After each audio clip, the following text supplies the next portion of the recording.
I adjusted my simple black dress, Chanel though they didn't know that, and balanced another tray of champagne flutes. Around me my mother's annual charity gala swirled with designer gowns and expensive perfume. The same event where, 1 year ago, they'd announced my sister Victoria's promotion to senior VP at Goldman Sachs. Olivia, darling. Mom's voice carried that particular tone of gentle disappointment she'd perfected over the years. The Ashworth's glasses are empty. Do try to keep up. I bit back a response about how the Ashworth's investment portfolio was currently being managed by one of my subsidiary companies. Instead, I just nodded and moved through the crowd with practiced grace. Still playing waitress? Victoria appeared at my elbow, resplendent in a red designer gown. Though I suppose it's fitting. Weren't you doing something similar in London? Service industry or whatever. If by service industry she meant running Morgan International, one of Europe's most successful private equity firms, then yes. But they didn't know about that. Just like they didn't know about the private jet waiting at the airport, or the fact that I owned this entire building. Something like that, I murmured, moving past her with my tray. Oh, and Olivia? Victoria called after me. When you're done with the drinks, Mother needs someone to help in the kitchen. The actual catering staff is too busy with the important work. Important work. Like preparing the food I was paying for through 3 different shell companies. This whole party, from the premium champagne to the crystal centerpieces, was funded by me, though the checks came from anonymous donors, to Mother's charity. Olivia. Dad's voice boomed across the room. Stop dawdling and get more ice. The Hendersons need their drinks refreshed. The Hendersons. I suppressed a smile, remembering how just last week their family company had desperately pitched to my firm for emergency funding. They didn't know that the mysterious CEO who'd declined their proposal was currently fetching their ice. My phone buzzed quietly in my pocket. A message from Marcus, my COO. Tokyo deal closed. $50 million profit. Board wants to discuss expansion. I typed back quickly. In meeting. We'll call later. Let them think I was in some boring business meeting. Better than explaining that I was serving drinks at my mother's party because they still saw me as their failed daughter. Who could possibly be texting you? Victoria appeared again, champagne glass dangling from her manicured fingers. Your boss at that little import company? Yes, the cover story they all believed. Poor Olivia working at some small trading firm, barely making ends meet. If they only knew that that little import company was just one tiny piece of my global financial empire. Just work, I said vaguely. Speaking of work, Mom joined us, her diamonds catching the light. Victoria just closed another major deal. 10 million in bonuses this quarter alone. Isn't that wonderful? I nodded politely, not mentioning that I'd made more than that before breakfast this morning. We're all so proud, Dad added, appearing with the Hendersons. Victoria's showing everyone what a Harrison can achieve when they apply themselves properly. The Hendersons nodded appreciatively, though I noticed Mr. Henderson's hand shake slightly as he reached for a fresh glass of champagne. He was probably still stressed about his company's rejected funding request. Unlike some people, Victoria said with a pointed look at my tray, who never quite figured out their potential. Mom sighed dramatically. We did try with Olivia. The best schools, all the right connections. But she insisted on doing things her way. Remember when she turned down that junior analyst position I offered her at Goldman? Victoria laughed.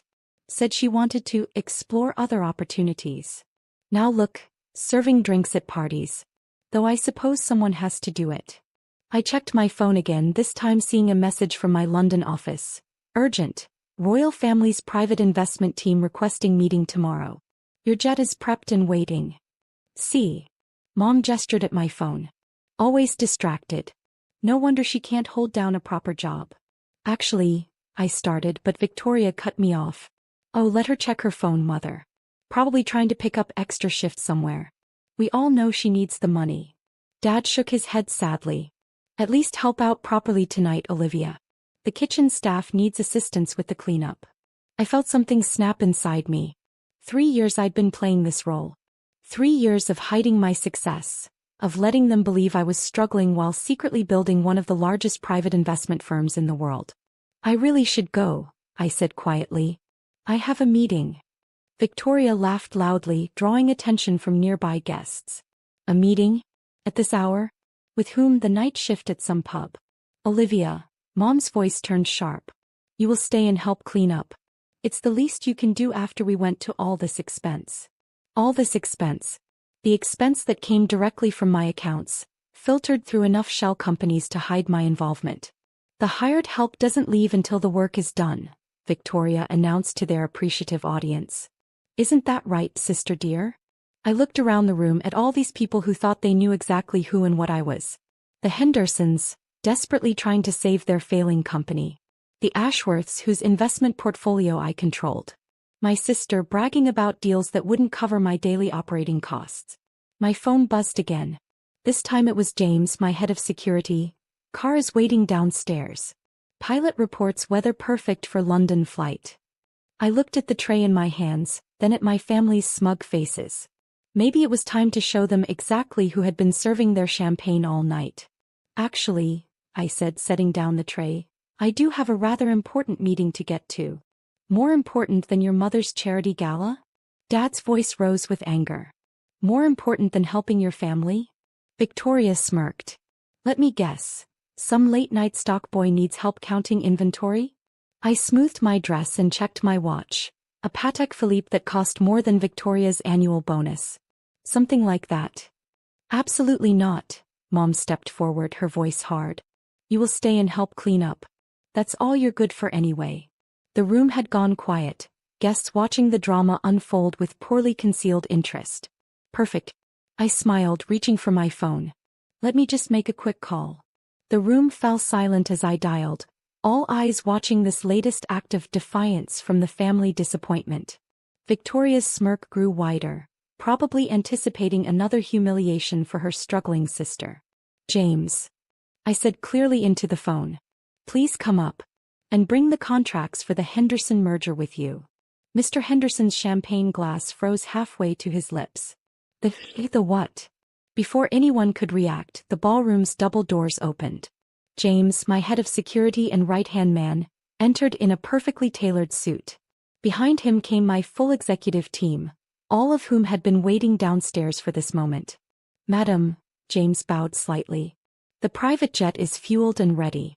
The royal family's investment team has moved tomorrow's meeting to breakfast at Buckingham Palace. They're quite eager to discuss the merger. You could have heard a pin drop in the ballroom.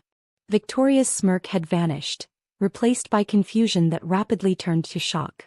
Thank you, James. I turned to Mr. Henderson. I apologize for the deception, but I preferred to evaluate your company's potential myself before revealing my identity. Unfortunately, as CEO of Morgan International, I don't believe your current business model is sustainable. Morgan International? Mom whispered. But that's the largest private equity firm in Europe? I supplied. Yes, it is. Though we're actually global now. That little import company you've been mocking? Just one of our many subsidiaries. Dad's face had gone pale. That's impossible. You couldn't. Couldn't what? I raised an eyebrow. Couldn't build a multi-billion-dollar company? Couldn't become the youngest female CEO on the Financial Times 500? Or couldn't do it all while you thought I was serving drinks and counting inventory? Victoria stumbled slightly, grabbing a nearby chair for support.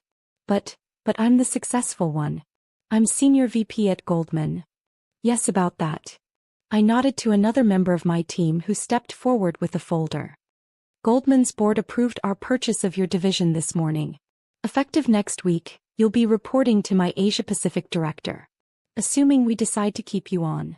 The whispers had started now, rippling through the crowd of elite guests as they realized exactly who had been serving their champagne all evening. This charity gala?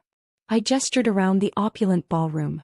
Funded entirely by me through various shell companies. This building? I bought it last year. That champagne you've been drinking? From my personal vineyard in France. Mom sank into a chair, her perfect composure cracking. Why didn't you tell us? Would you have believed me? I laughed softly. You couldn't even believe I was capable of handling a junior analyst position. So I decided to let you keep believing what you wanted. Right until you needed me. Needed you? Dad's voice cracked. The Henderson merger is just the beginning. Did you really think your company's sudden turnaround last year was due to good luck? Those mysterious investors who saved you from bankruptcy? All me. Victoria's face had turned an interesting shade of green. The London office. Those meetings you said you had were actually with me, a cultured British voice cut in. Everyone turned to see Lord Sheffield, one of Britain's most prominent financiers, enter the ballroom. Sorry I'm late, Olivia. Traffic from the airport was dreadful. Quite all right, Charles, I smiled. You're just in time for the revelations. Mom's eyes darted between me and Lord Sheffield, her social climbing instincts warring with her disbelief. You know each other? Oh, we're quite well acquainted, Lord Sheffield chuckled. Your daughter's firm handles most of the royal family's private investments. Brilliant mind for business. Though I must say I never expected to find her serving drinks at a party. That was my choice, I said calmly. I wanted to see how long my family would continue dismissing me, even as they lived off my success without knowing it. James stepped forward again. Madam, we should leave soon if we want to make the London meeting. Of course. I turned to my stunned family. I'd love to stay and help clean up, but I have a breakfast meeting at Buckingham Palace tomorrow. I'm sure you understand. Olivia, wait. Mom stood up shakily. We can talk about this. As a family. Family. I paused. Family doesn't treat their daughter like a servant.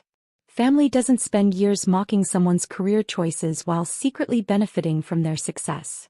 I smiled coldly. But don't worry, I'll have my office send over the bills for all the parties and anonymous donations I've funded over the years. Since family is so important to you. Victoria stepped forward, her earlier smugness replaced by desperate calculation. Sister, surely we can. Can what?